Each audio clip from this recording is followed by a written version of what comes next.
Assalomu alaykum.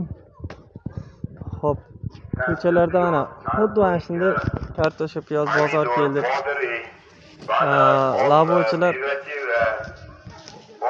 bozor qilib yuribdi. Endi bunga kim qaraydi? Chunki do'kon bor mahallalarda. Ular soliq to'laydi.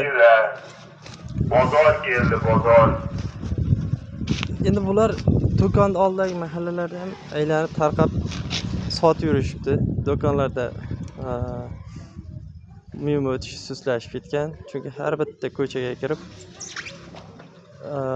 sotib yuribdi. Bitta bular emasda, bir kunda 3-4 marta keladi bunaqa avtomobillar. Yoki do'konchilarni soliqdan sal yengillik qilib berishga, yo bularga bir chora ko'rish kerak. Yo'q narsani o'zi yo'q. Har bitta ko'chaga kirib aytib ketyapti. Bu ko'chaning boshida 3 tami 4 tami do'kon bor.